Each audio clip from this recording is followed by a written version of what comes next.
Ladies and gentlemen, thank you for standing by. Welcome to the 3M Third Quarter Earnings Conference Call. During the presentation, all participants will be in a listen-only mode. Afterwards, we will conduct a question-and-answer session. At that time, if you do have a question, please press star 1 on your telephone keypad. As a reminder, this call is being recorded Tuesday, October 21st, 2025. I would now like to turn the call over to Chinmay Trivedi, Senior Vice President of Investor Relations and Financial Planning and Analysis at 3M. Thank you. Good morning, everyone, and welcome to our quarterly earnings conference call. With me today are Bill Brown, 3M's Chairman and Chief Executive Officer, and Anurag Maheshwari, our Chief Financial Officer. Bill and Anurag will make some formal comments, then we will take your questions. Please note that today's earnings release and slide presentation accompanying this call are posted on the homepage of our investor relations website at 3m.com. Please turn to slide 2 and take a moment to read the forward-looking statements. During today's conference call, we'll be making certain predictive statements that reflect our current views about 3M's future performance and financial results. These statements are based on certain assumptions and expectations of future events that are subject to risks and uncertainties. Item 1A of our most recent Form 10-Q lists some of the most important risk factors that could cause actual results to differ from our predictions. Please note throughout today's presentation we'll be making references to certain non-GAAP financial measures. Reconciliations of the non-GAAP measures can be found in the attachments to today's press release. With that, please turn to slide 3, and I will hand the call off to Bill. Bill? Thank you, Chinmay, and good morning, everyone. The 3M team delivered another strong quarter in Q3 with organic sales growth of 3.2%, the fourth consecutive quarter of positive organic growth across all three business groups against a macro backdrop that is largely unchanged and generally soft.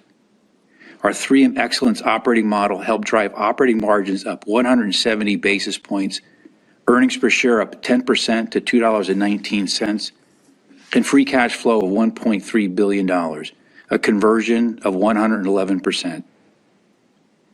Our strong performance through the first 3 quarters of the year enables us to increase our earnings per share guidance to $7.95 to $8.05. And on the back of a strong Q3, we now expect full-year organic sales growth to be greater than 2%, with adjusted free cash flow conversion remaining above 100%. Our strategy is working, and our efforts to advance our top 3 priorities are yielding results.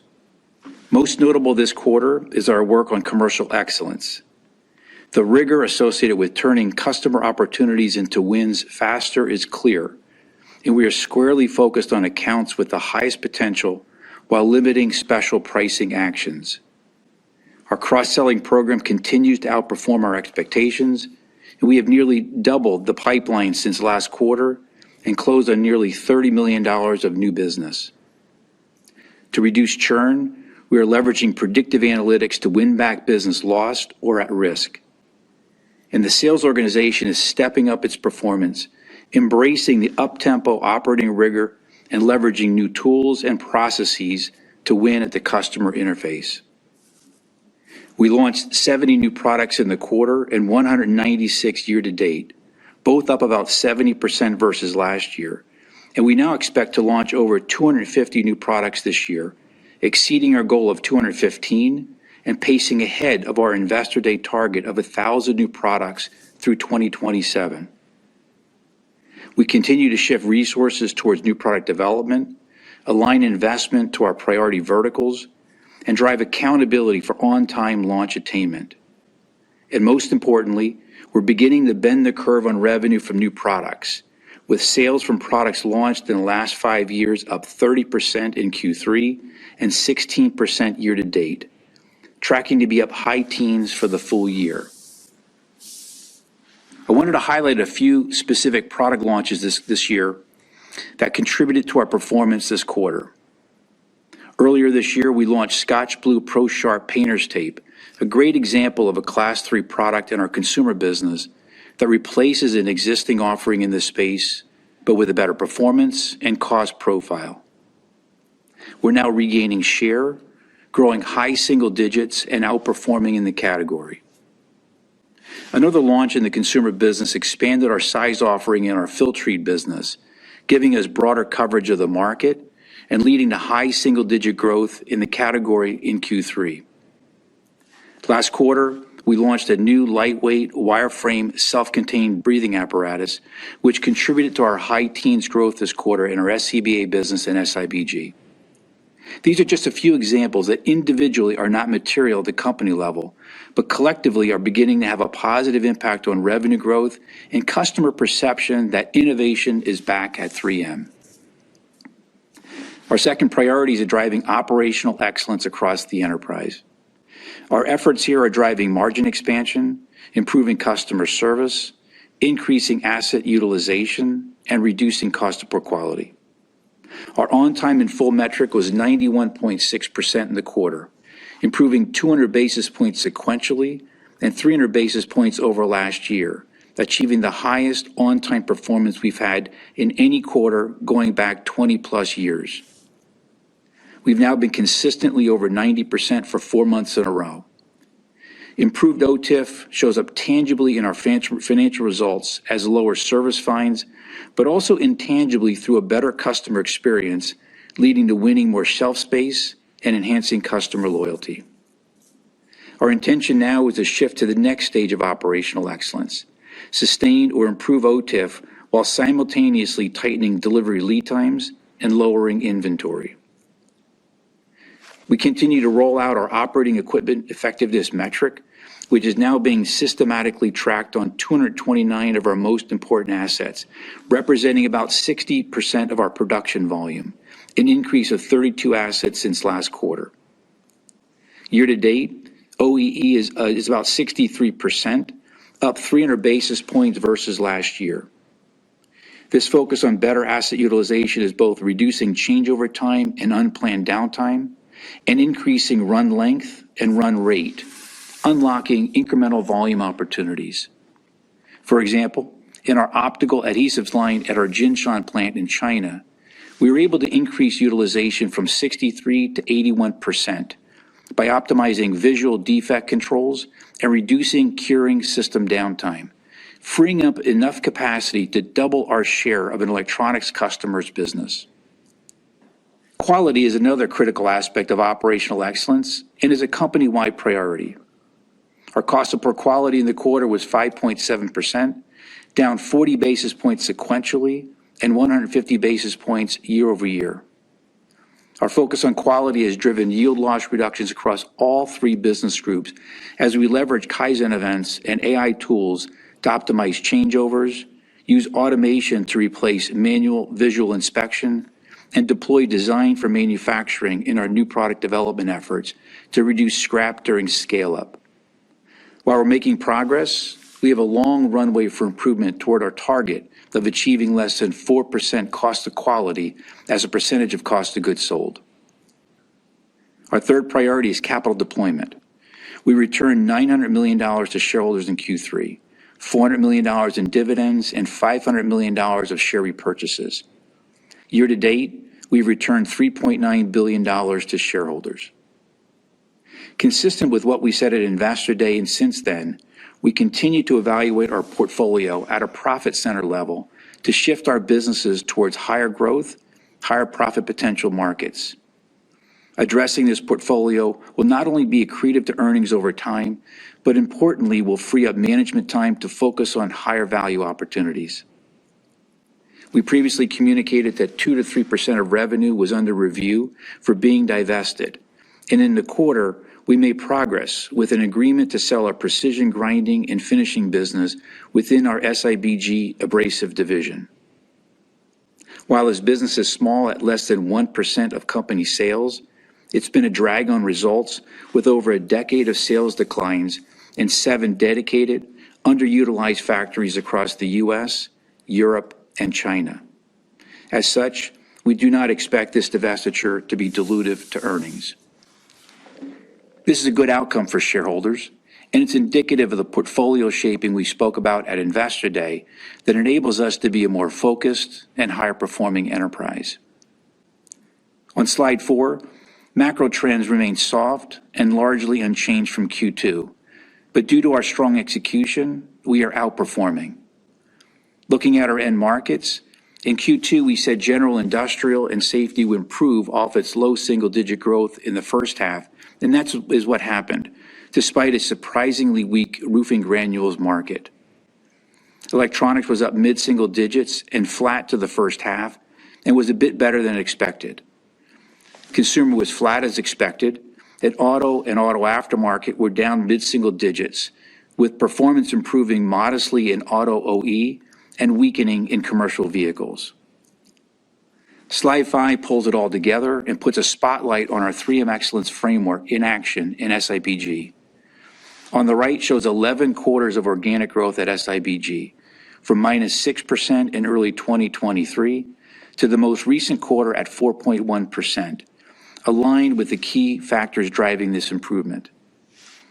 Over this period, new product launches more than doubled, OTIF improved by 12 percentage points, age backlog declined by 13 points, cross-selling has accelerated, and more rigor and management focus was implemented across the sales force. But while progress is evident, we're still in the early innings as we execute on the fundamentals and extend the 3M Excellence framework to other parts of the company. I'm really proud of the team. Our third quarter performance gives us confidence we're on the right track and reflects the culture of excellence we're building inside the company as we continue to drive the rigor and op-tempo necessary to deliver on our strategic priorities. As we navigate these uncertain times, we're focused on what we control, innovating for our customers, embedding commercial excellence across our businesses, improving service, optimizing capacity, reducing waste, and effectively deploying capital, all with a renewed sense of urgency that defines our new performance culture. And with that, I'll turn it over to Anurag to share the details of the quarter. Anurag? Thank you, Bill. Turning to slide 6, we had a strong quarter across all financial metrics. We delivered sales growth acceleration, continued solid margin expansion, double-digit earnings growth, and strong cash flow. Starting with the top line, in a consistently muted macro environment, we accelerated organic revenue growth from 1.5% in the first half to 3.2% in Q3, driven by successful execution of our commercial excellence initiatives and contribution from NPI, underpinned by a strong operating tempo, which resulted in growth above macro. By geography, our growth was led by China, which was up high single digits, with strength in industrial adhesives, films, and electronics bonding solutions, driven by strong commercial execution that led to share gains. The U.S., where we first focused our commercial excellence initiatives, grew nearly 4% in the quarter compared to 1% growth in the first half, with strength in general industrial safety and demand for filter-eat filters, partially offset by market-driven weakness in auto aftermarket and roofing granules. It was encouraging to see Europe return to growth in the third quarter, up low single digits due to strength in personal safety communication solutions, which more than offset the weakness in auto. Q3 daily order trends were up 3% year-on-year, with growth across all business groups. Though our sales came in better than expected and aged backlog continues to decline, the strength in orders resulted in a year-over-year increase in backlog, providing 20 to 25% coverage of fourth quarter sales. Q3 adjusted operating margins were 24.7%, up 170 basis points year-on-year, driven by continued strong operational performance. Operating income grew by approximately $175 million in constant currency, including an approximately $325 million benefit from volume growth, broad-based productivity across supply chain and G&A, and lower restructuring cost, partially offset by about $50 million of growth investments as planned and $100 million from tariff impact and stranded costs. Collectively, this contributed 25 cents to earnings, which was partially offset by 4 cents from FX and non-operational below-the-line items. Our strong operating performance resulted in adjusted EPS of $2.19, an increase of 10%. Relative to expectations, our operational outperformance was driven by higher volume and productivity as the team continued to execute our strategic priorities.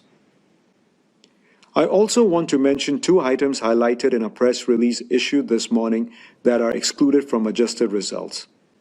First, we recorded a pre-tax charge of $161 million related to the agreement to sell our precision grinding and finishing business. Second, we took a $14 million charge as we begin to invest in the long-term transformation efforts to redesign our manufacturing, distribution, and business process services and locations. This initiative is different from the traditional restructuring programs we have previously undertaken, like the recently concluded enterprise program, which focused on short-term actions for quicker paybacks. Accordingly, the charges related to these actions will be excluded from adjusted results going forward. Adjusted free cash flow in the quarter was $1.3 billion, with conversion of 111%, as we benefited from strong earnings and capital expenditure efficiency. I will provide a quick overview of our growth performance for each business group on slide 7. We started commercial excellence initiatives in safety and industrial, and as a result, we are seeing early gains, with organic sales up 4.1% in Q3 and 3.1% year-to-date. Growth in SIBG was led by electrical markets, up low teens as we prioritized service performance and capitalized on growth in construction of data centers. Industrial adhesives and tapes add another quarter of mid-single-digit growth as they continue to win share in bonding solutions for electronics, auto, and appliances from new product introduction and better order conversion. Both personal safety and abrasives accelerated to mid-single-digit growth, up from low single digits in the first half, driven by increased sales effectiveness and new product introductions. Collectively, this strong growth more than offset known weakness in automotive aftermarket and emerging weakness in roofing granules from the slow housing market and weak consumer sentiment. Overall, our focus on commercial and innovation excellence helped SIBG grow 4.1% for the quarter, the highest growth since 2018 ex-COVID. Transportation and electronics adjusted sales accelerated from 1% in the first half to 3.6% in Q3, bringing year-to-date organic growth to 1.9%. While there was some discrete timing between Q3 and Q4 in our transportation safety business due to a large pavement marking project, the main drivers of growth were double-digit growth in aerospace, continued momentum in the electronics business, and automotive being flattish after a down first half. In electronics, we are expanding from the premium segment into the mainstream with new product introductions and better sales coverage. This quarter, we won content with a major mainstream player to supply optically clear adhesives for smartphones and low sparkle film for notebooks. In our auto business, the weak commercial vehicle sales were offset by growth due to spec-in wins and increased penetration with Chinese OEMs. Finally, in a relatively weak consumer market, our consumer business has demonstrated the ability to grow 4 quarters in a row, including 0.3% organic growth in each of the last 3 quarters. Though consumer sentiment remains soft, we experienced strong demand for Filtrete filters, Scotch tape, and Meguiar's products supported by new product introductions, continued service improvements, and increased advertising and merchandising investment. Overall, we are delivering on our commitments with strong year-to-date results, including organic growth of 2.1%, operating margin expansion of 220 basis points to 24.2%, earnings growth of 11%, and free cash flow generation of $3.1 billion.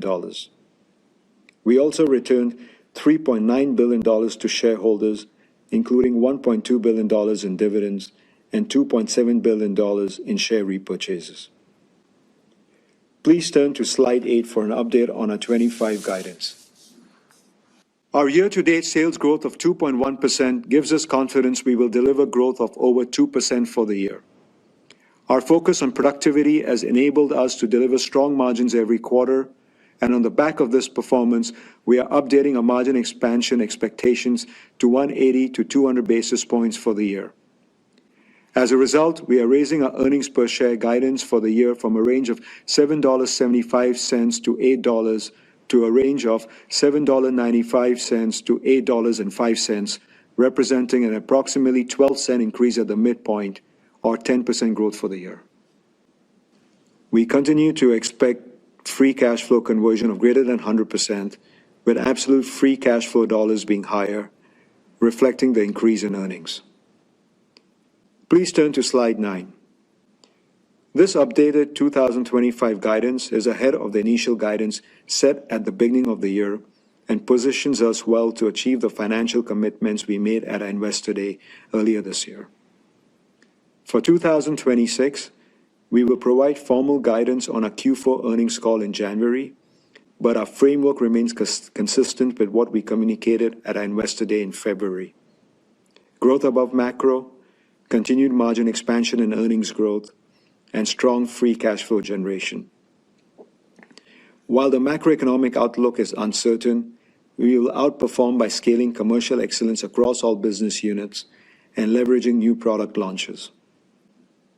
Alongside growth, we will improve productivity in our supply chain and G&A to more than offset investments, stranded costs, and anticipated tariff impacts, resulting in margin expansion in 2026. For EPS, we expect operational performance to be the primary driver of earnings growth, similar to this year. Non-operational performance will be influenced by changes in interest rates and FX, while tax rates should remain stable and share buybacks will continue to be accretive.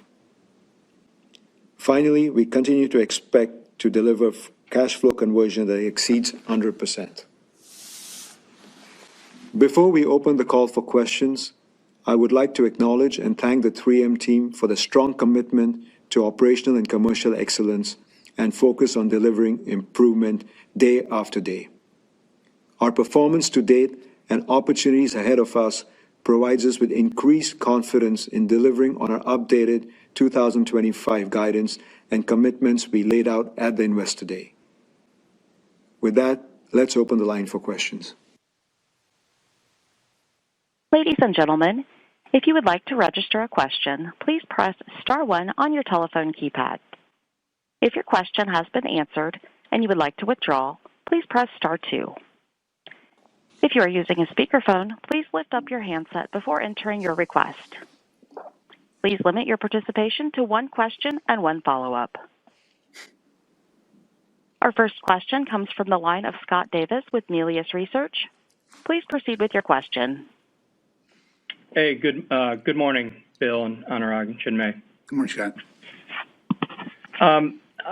You started kind of the prepared remarks around new products, so I wanted to lean in on that a little bit because every CEO at 3M has talked about new products, but you seem to be delivering and actually getting results. Without spending a whole heck of a lot more, really, what do you think? What do you attribute it to? Is it have you changed kind of the culture, compensation? I mean, I don't know. It's just open-ended question, so I'll leave it there.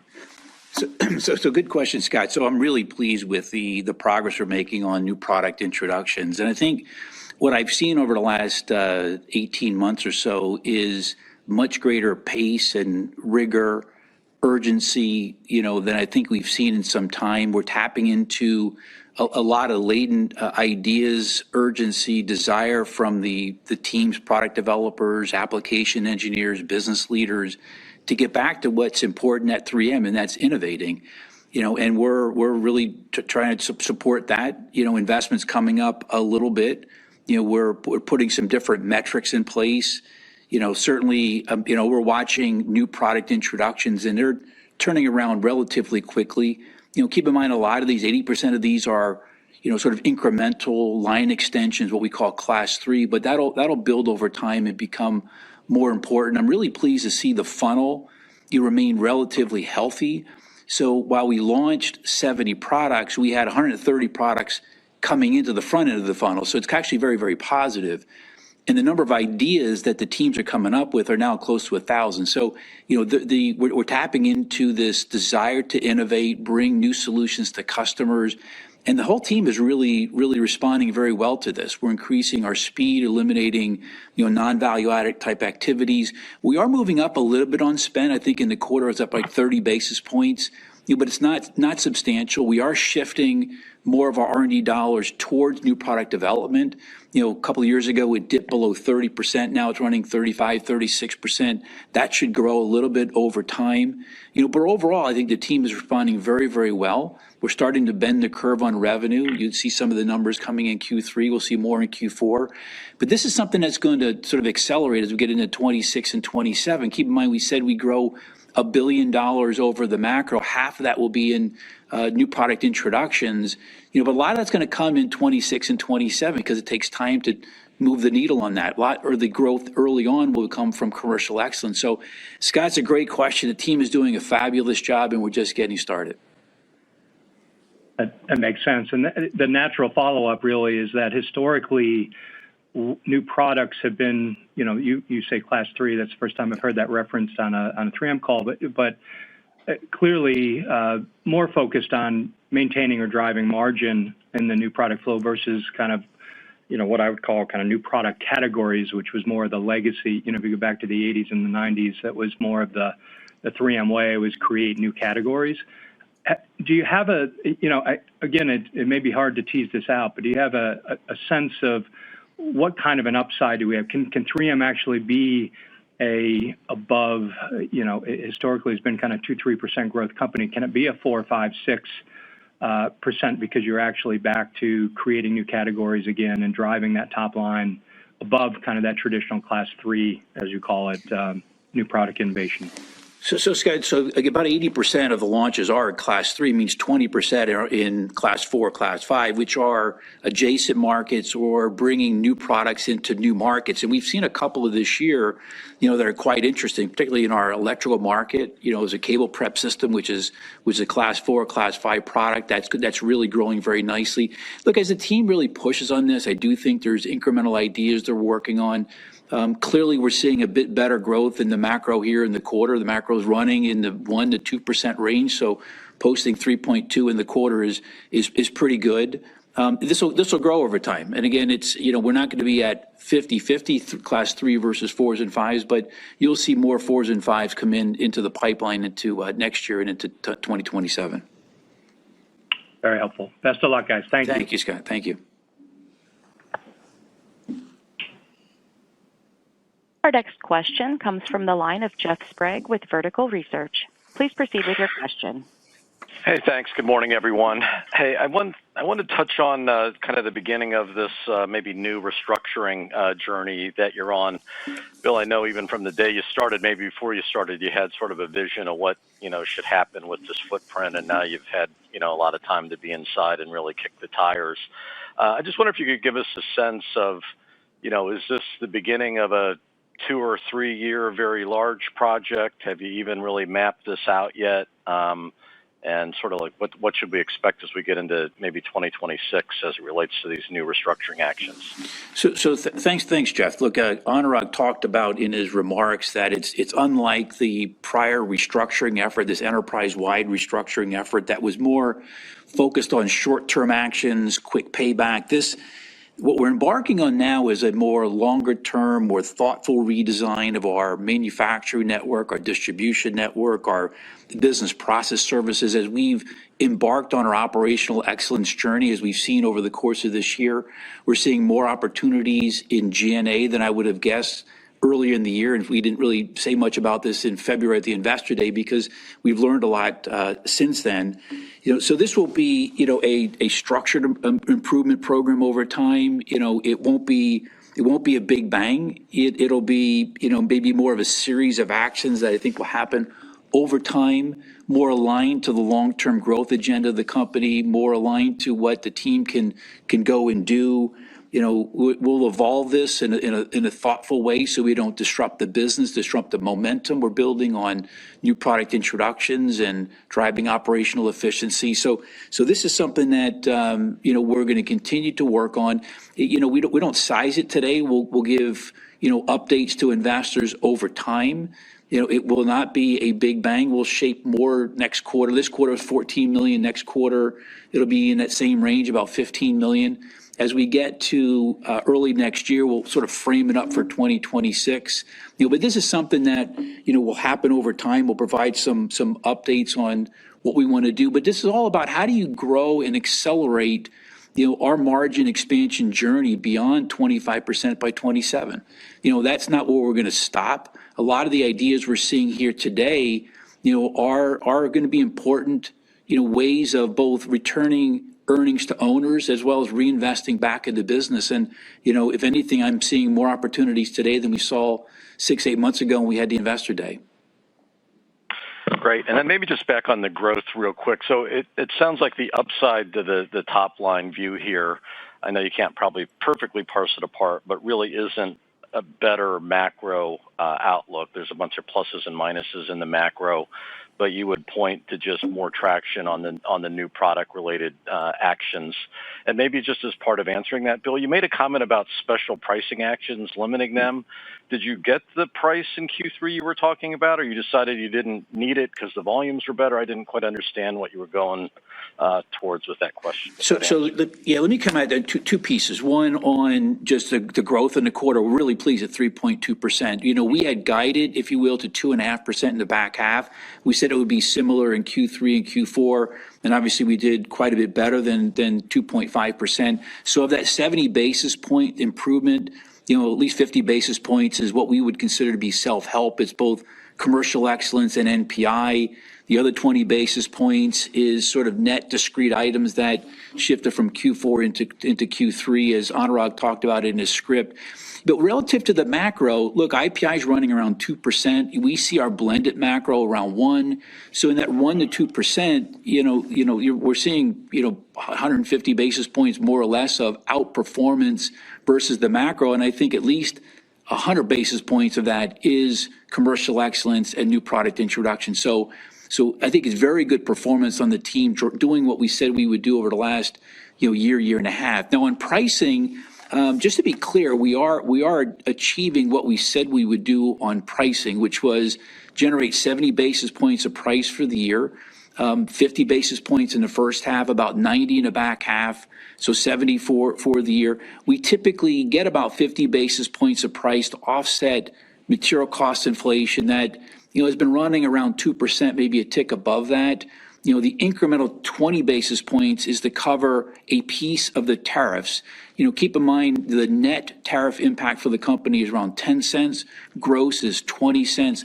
So that 10-cent delta is split 50-50 between price actions and cost. So hopefully that answered the question. In short, we're getting price almost exactly as we said we would do at the Q2 earnings release. Got it. Thank you. Very clear. Appreciate it. Thank you. Our next question comes from the line of Amit Mehrotra with UBS. Please proceed with your question. Thanks, operator. Morning, everybody. Morning. Anurag, on the 2026 framing, I really appreciate you kind of engaging with us this early, at least on 2026. You have this long-term margin target, maybe not so long-term anymore in terms of 25% by 2027. It feels like if I just take the moving parts, 3% growth, 35% incrementals, you've obviously got a net productivity piece. You get pretty close to that number in 2026, unless there's something wrong with my math. Maybe you can just help us think about those moving pieces and maybe if you can kind of pull forward that target for margins. Sure. Thanks for the question, Amit.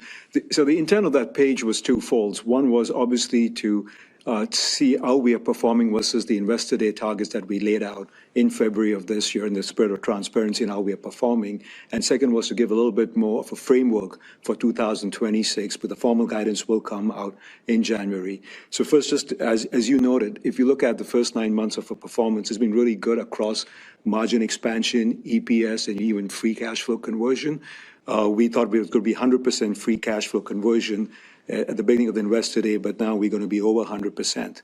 So what we laid out in Investor Day was that we'll get to 25% by 2027. And last year we finished at 21.4%. So that means 360 basis points over 3 years. If you look at our guidance this year, it's about 180 to 200 basis points. Really, really good work that we've done in terms of margin expansion. Clearly, productivity across supply chain, across G&A has really been good through the first 9 months of the year. So where we sit today, we actually feel very good about the 25% target that we set out for 27. We're moving absolutely in the right direction around there. And, come in January, we'll probably provide a refresh on where we stand on our 3-year targets. So as we get into 26, Amit, I think what we are going to see is continued outperformance versus the macro.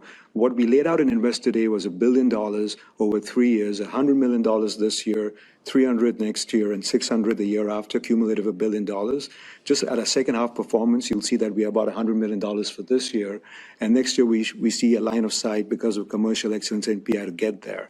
On the margin side, supply chain, we've done some good work this year and a couple of times, but there's still other areas in terms of the factory spend, where if you see more opportunities, we'll kind of drive that harder, and G&A will continue. So I think overall, you'll see next year again to be a strong operating performance here. And from where we sit today, we feel pretty good about where we laid out the Investor Day targets and provide more of a refresh in January. Okay, great. Thanks, Anurag. And then, Bill, I just wanted to ask a question on the divestitures. I know you talked about the 2-3%, but if I remember correctly, that 2-3% was kind of part of this 10% of the 120 profit centers umbrella that you thought maybe would be better in the hands of other people.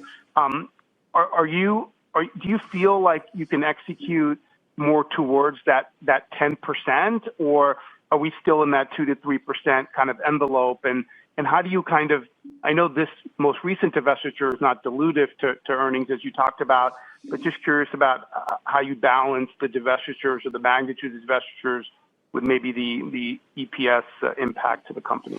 So, Amit, look, let me be really clear about this. The process is ongoing. We're going to remain disciplined. You referenced appropriately the comments we made back at the Investor Day, and in several forums since then about how we're thinking about the portfolio. We have 120 profit centers. We've analyzed them to identify those businesses which we believe have high growth, high margin potential, are technology-driven businesses that are consistent with the 3M sort of heritage and DNA, who have a strong right to win versus others that aren't. And we concluded, that about 10% of that portfolio are in more commodity areas where they may no longer be a strong fit for the company, where we don't have a clear right to win in this material science, technology-driven business. We're only going to be selling businesses where there's clear value to shareholders above, what it would be as value to selling it to somebody else as opposed to what we would have by running it on our own. And we're taking into account as we think through that the lost earnings, the stranded costs, dilution, the management time and effort and focus that happens on small businesses that don't perform well. We did one in the quarter here, and it was important to get that over the line. I'll just take you back to my comments in the script. We're less than 1% of the revenue and 7 factories. So you can imagine what the profitability of the business happens to be. And there's other opportunities like that. We'll analyze them individually. We'll be very smart and we'll be very disciplined about this. And this will be a process that will unfold over time. And that's the process we're embarking on to build a 3M that's a higher performance, higher growth, higher margin potential overall entity. And not every business we're in today will be part of that journey going forward, Amit. Right. Okay. Makes sense. Thank you very much. Appreciate it. Our next question comes from the line of Steve Tusa with J.P. Morgan. Please proceed with your question. Hey, good morning. Good morning, Steve. Just on this fourth quarter, I mean, you did the 219. I think your implied is like less than 180 in the fourth quarter. I mean, I know there's some seasonality there, but I don't recall that kind of drop. I think you mentioned there was some discrete item pull forward into the third, but then you mentioned that backlog provides actually some pretty good coverage for the fourth. I think the 25% coverage was a positive comment. Maybe it wasn't. Could you maybe just provide a little more color on, why the more than seasonal drop off? Yeah. Hey, from 3Q to 4Q? Sure, Steve. Thanks for the question. It's actually quite typical between the Q3 and Q4 from a volume and a margin perspective. Volume is typically $250 million lower between the quarter because of mainly the consumer back to school in the third quarter and in the industrial side. So that's pretty typical. We also have factory shutdowns in the fourth quarter. So there's an impact on absorption. So I would say that's pretty typical step down between Q3 and Q4. This year, clearly, there is a little bit of a step up in investments and in tariffs between the third and the fourth quarter. The investments we thought were going to be $175 million for the year. We're stepping it up to $185 million, most of it in the fourth quarter. Pretty encouraged by what we're seeing on the revenue side, and where the investment is coming through is definitely more sales force training as we are scaling up the commercial excellence, hiring more salespeople for coverage in other parts of the world, hiring engineers, as Bill noted earlier. So definitely there's a little bit of a step up on the investment side, and tariff a little bit more in the fourth quarter. So I think it's quite typical. If you look year over year, which is the more appropriate comparison, we do believe that we will grow above macro again in the fourth quarter. It's going to be, if you look at the first 20 days of the month, and from the backlog coverage, you look at orders, you look at revenue, I think we are on a pretty good trend over here, and the revenue growth will pick up, and you get good incrementals from them. We'll continue to drive on the productivity side as well. Over there, we are clearly driven quite well in the 9 months of the year. We'll do more on productivity and G&A. And all of this will more than offset the pickup in investment, in tariffs, in stranded cost. And at the midpoint of the guidance, we would be 100 basis points of margin expansion. Now, if we continue to perform the way we have in terms of either higher volume like in the third quarter or more on the margin side, we could be at the higher end of the guidance range, which would imply a margin expansion of 150 basis points in the fourth quarter for us. Okay, and then just lastly on this $1 billion of revenue, how much did you book this year of the billion? Do you think? You mean the growth above macro, $1 billion? Yeah. So it would be close to $100 million by the time we finish the year. Right. So that should be like substantially more next year from a over macro perspective for the full year in 26. Absolutely. I mean, I'll go back to what we said in Investor Day. It would be about $300 million. So a $200 million incremental step up next year. Yeah. Yeah, but you said next year's a bigger year, right? For that billion? Yes. Like it's going to take a higher share. Okay. That is great. Yeah. Thanks. Thank you. Steve. Our next question comes from the line of Nicole DeBlase with Deutsche Bank. Please proceed with your question. Yeah, thanks. Good morning, guys. Good morning, Nicole. Maybe just a few questions on some of the business trends you saw this quarter. So I think electronics came in ahead of expectations. Can you talk a little bit about the drivers of that, and maybe if there was any sort of timing differential between 3Q and 4Q versus what you expected, and thoughts on 4Q? So just on the macro, we laid out a chart in the webcast about what's happening in the macro. It remains relatively soft, but pretty unchanged from what we had seen 90 days ago or so. We did see a little bit softening in roofing granules. Anurag mentioned that in his prepared remarks. Really the housing market is a little bit soft. Consumer spending is a little bit soft, so they're not replacing roofs as much, which has definitely softened in the last 90 days. Commercial vehicles is down. It was down. I think it's going to be down to sort of north of 20% here in the back half of the year, and that has weakened in class 5 to 8 in North America from emissions trends and tariffs and some other things that are happening there. We are seeing some better trends. I mean, auto looks just a slightly bit better. We're flattish in the quarter in a market that was up a little bit. Auto builds come up just a little bit year over year, so that's okay. On electronics, we were up mid-single digits in the front half of the year, mid-single digits in Q3. Trends there are pretty good for us. It's about 10% of our sales. Looks pretty good. Last year was low double digits, so we're doing pretty well in the electronics segment. As you know, we provide adhesives and films, polarizers, some other things into notebooks, tablets, PCs, cell phones. We've seen good penetration of the mainstream market. We're typically a premium provider, and we're starting to see good penetration into mainstream, which is probably 80% of the market. A lot of good NPI going into that business. So we're pretty pleased with the trends on electronics, and it's just a little bit better than we had thought 90 days ago, frankly. Got it. That's really helpful. Thanks, Bill. And then just from a geographic perspective, encouraging to see the acceleration in China and Europe. Any key standouts there in either region that, really drove that improvement? So U.S. was encouraging at coming up from the first half. I think first half was up 1%. Q3 was up 3.7, almost 4%, which was pretty good. We're encouraged that Europe has accelerated a little bit. It was down in the first half about a point. It's up about 2 points in the quarter, which is good. China is quite interesting. You might recall we grew about, I think, around double digits, low double digits last year. In the first half of the year, we're up mid-single digits. Q3 was up high single digits, around 8%. So it was better than we had expected. We had expected a softening in the back half. And in fact, it accelerated a little bit in Q3.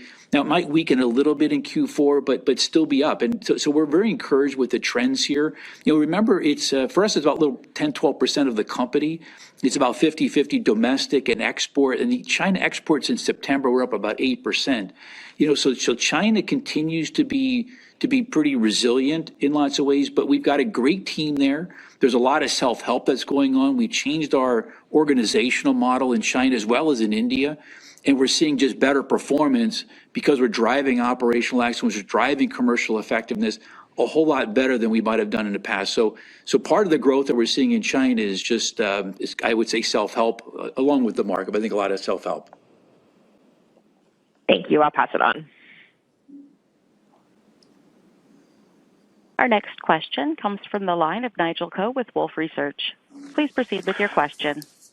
Thanks. Good morning, everyone. I just want to go back to sort of the point that Jeff was getting into on the MPI. I think you mentioned 16% growth year to date from new products, Bill, and 19% in the quarter. I might have got those numbers wrong, but it does suggest that pretty much all your growth is coming from new product. Number one, is that correct? And then secondly, is it too early to judge how the margin contribution is tracking for this MPI?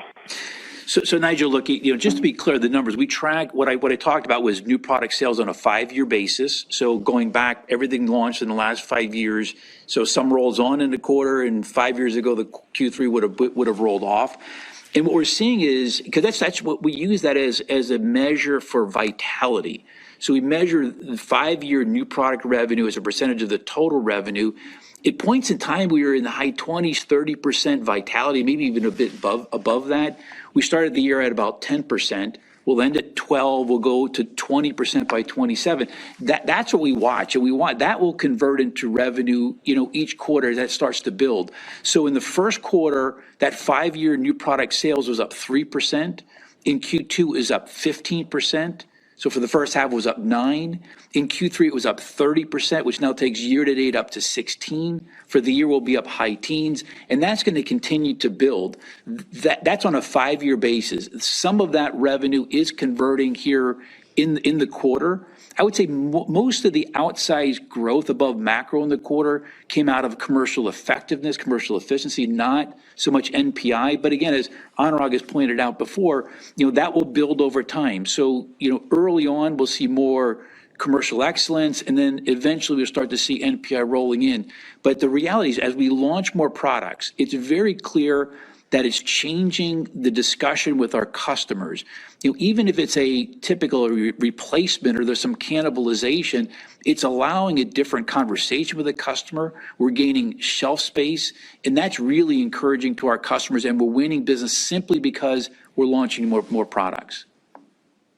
Okay, that's very clear. Thanks, Bill. Thanks for clearing that up. Sure. And then, Anurag, maybe on 2026, could you maybe just give us a bit more definition on some of the margin puts and takes as it relates to, the tariff roll forwards, stranded costs, and then some of the productivity savings? And then maybe a cheeky one on the EPS. You talk about high single-digit growth per year planning for 26 and 27. I'm just wondering if you have confidence that that's a decent placeholder for 26. Okay. Thanks, Nigel. Just on the margin headwinds and tailwinds for next year, it's going to be no different from what it is this year. In fact, on the volume side, as we just had a discussion, the outperformance versus macro should accelerate next year. So you should see higher volume growth, more incrementals flowing through from that next year versus this year. On the supply chain side, we said that we'll do $1 billion of productivity over the next 3 years. We did good this year, but we're also finding more opportunities, which I mentioned earlier. If you look at the factory spend that we have, which is close to $6 billion, and logistics, so you're going to see a little bit more on the productivity side next year. G&A, we off the blocks really well this year. We in fact finding more opportunities. We did some good work on IT side on the indirect expense, and as we move into next year and the year after, we're also going to look at what does the strategy for IT mean for us and for shared services, as well as on the indirect. There's more that we can do, facility management and MRO and so on. So you're going to see good tailwinds on that next year as well. So I would say higher on the volume side, supply chain continuing, and G&A continuing the way it is. On the EPS side, we will give you more color next year.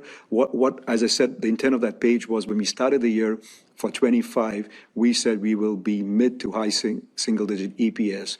Right now, at our guidance, we're going to be close to double-digit EPS, 10% at the midpoint of our guidance for this year. So we definitely off at a very strong start right now, but we'll probably give you more color on what the EPS for 26, 27 looks like next year. Okay, thanks. Our next question comes from the line of Julian Mitchell with Barclays. Please proceed with your question. Hi, good morning. Maybe just wanted to try and understand on the margin front. I think in the sort of TE business group, margins were fairly sort of, they were down slightly in the third quarter, I think, despite a lot of the productivity sort of measures underway. So maybe sort of help us understand, any sort of drivers within that. And then when we're looking out over the next 12 months, is the assumption that most of the segment should see sort of similar margin expansion into next year, or is there anything particularly moving around on mix or calibration of investment spend? So I'll hit it really quickly here, Julian. Look, both SIBG and CBG margins were up about 200 basis points in the quarter. TEBG was down about 20. It's a large portfolio of businesses. Mix really matters in that area, but also, that's the business that's going to be most impacted by PFAS stranded costs. So that was the biggest part of the headwind. And, we'll talk more as we go forward as to the margin trajectories in each of the businesses, but that's really what went on here in the quarter.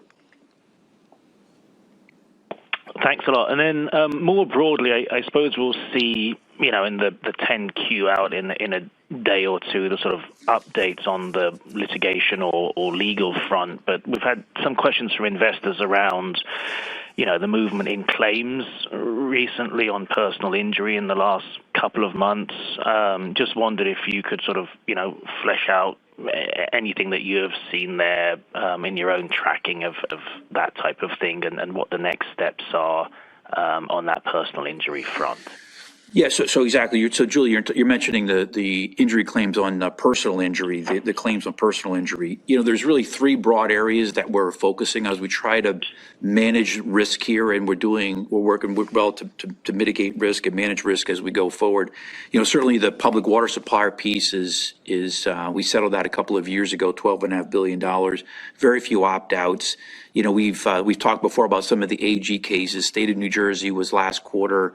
Vermont will happen over time. We'll see Illinois sort of in September of next year, some of within and some outside of the MDL. So we continue to drive that. And you specifically mentioned about the third one, which is personal injury. There was an October trial date for the bellwether. The judge decided to remove that date to allow unfiled cases to be filed. This is about how he wants to manage cases and the docket as we go through this piece. It's all about now we're at how we vet some of these filed cases is happening right now. You'll note in the 10Q that there have been more cases. It's just under 14,000. Each case has multiple claims, and we're now in the process of vetting all of that. And we'll talk to investors through SEC filings and these calls, as we go forward and as we learn more. Great. Thank you. Our next question comes from the line of Andy Kapowitz with Citigroup. Please proceed with your question. Good morning, everyone. Morning, Andy. Bill, as you continue to shape your portfolio, I think you already talked about potential divestitures, but maybe can you talk about how you're thinking about getting 3M as exposed as you can to some of the megatrends that are out there? For instance, you cited strong demand in your electrical markets within safety and industrial, which I think is levered to data centers. So how are you thinking about the overall portfolio in that sense? Well, Andy, that's exactly how we're identifying the priority verticals that we're focused on. And, a good part of the company is aligned to the priority verticals. You specifically mentioned data centers. We're exposed to data centers both inside a data center as well as outside. That business for us is, on the order of about $600 million, 100 inside the data center and $500 million outside, which is connecting, power to the data centers through terminations, through splices, a variety of other things. So that business is growing pretty well. It's probably mid-teens. So we've got really good exposure there, not as much as we would like, but certainly it's growing over time. But that's how we came up with the thinking around the priority verticals was we aligned our technologies versus mega trends in the marketplace and capabilities of the company, and that's how we came up with a strategy we laid out back at the Investor Day in February. Helpful. And then I think margin was the highest we've seen in quite a while in consumer. Can you talk about the puts and takes in that segment? I know you said it might be harder to get price within consumer, but are you actually getting any price versus cost in consumer, or was it just good execution that you saw driving Q3 margin? It's really good execution. It's really not pricing. It's the strategy that the CBG team has laid out to focus on 4 priority brands. They're beyond the portfolio SKU rationalization. They're focused. They're launching a lot of new products. I mean, they're up more than double, year to date and in the quarter. So their NPI is really good. Their commercial excellence is really good. We're pushing more ad merch into that space. So the team is performing exceptionally well. It's pure execution. And I would say 0.3% in the quarter. They've grown positively in the last 4 quarters. It's 0.3 in Q1, Q2. So it's a pretty consistent story in what I would say is a relatively weak consumer market. So purely execution, they're doing a great job. Helpful, thank you. Our next question comes from the line of Chris Snyder with Morgan Stanley. Please proceed with your question. Thank you, and appreciate you squeezing me in. Maybe only one, just because we're running up on time. I wanted to ask about China. First half mid-singles, Q3 high singles, so accelerating. I think it's a real disconnect versus what we're seeing elsewhere from others around China. So I guess, my question is, what do you see for China into Q4 and next year? And do you think there's any risk that maybe that business is running a little bit hot, to the extent there's maybe an overproduction in China ahead of some of the tariff negotiation deadline windows? Thank you. So thanks for the question, Chris. Look, I'm really, really pleased with what the team is doing in China. It doesn't feel to me like it's overheating, at least from our perspective. I think what we're seeing is a more resilient economy, but I think much more importantly is just the execution by the team. as I mentioned earlier in the call, about half the businesses is going after the domestic market. There's some stimulus going into the market, but the execution of our local China team to go after and attack new opportunities is quite substantial. And half the market is on the export side, and we continue to perform really well in that space as well. One of the key growth themes for our TEBG business in China is going after China OEMs. And to capture those opportunities, you have to innovate. You have to innovate at a pace, that's consistent with the pace at which, these OEMs are launching vehicles in a year or in 18 months or even less than that. And in the quarter, we saw our ability to launch a new product offering into China to capture share with a China OEM in 10 months. So we were seeing a lot more hustle, a lot more speed, more eagerness. So I'm really pleased with what's happening in China. We thought it would soften. It did not. It actually accelerated. We think it might soften a little bit in Q4. I don't know what's actually going to happen because the team is pushing pretty hard. But I'm encouraged by the trends, our position there, the footprint, the team, the leadership. And I think we're doing a great job. Thank you, Bill. I really appreciate that. Sure, Chris. Thank you. Our next question comes from the line of Deane Dray with RBC Capital. Please proceed with your question. Thank you. Good morning, everyone. Thanks for fitting me in. I'll also keep it to one question. Just, circling back on the divestiture and the review of potential non-core businesses. Bill, can you talk about the timing? Is it front loaded? You want to try to get it done the next couple of quarters, or will it be an annual review? And then related, are you restricted in any way by the courts on potentially larger exits, spin-offs, or is that it for spin-offs? So in the second one, there's no restriction, and on the former one, look, we're going to be very thoughtful, very methodical. We're going to execute transactions as we're able to do it effectively, driving value for owners. It's a portfolio management. It's not something that you think about once a year or once in a strategic plan, but it's an ongoing effort. We clearly identified a piece of the company that doesn't appear to fit, and we're executing against that while also, and really importantly, building the muscle inside the company on how we execute through the basics, the fundamentals, which is the strategy we laid out in the middle of last year. It's a focus on fundamentals, operational excellence, commercial excellence, innovation excellence. And that's really what we're spending a lot of our time on as we think about how the portfolio should move, as we pivot the business into these higher growth verticals aligned to the question came up earlier around mega trends in our priority verticals. So this is the path we're on. And again, we'll be thoughtful and very methodical. Thank you. Sure. Our next question comes from the line of Joe O'Dea with Wells Fargo. Please proceed with your question.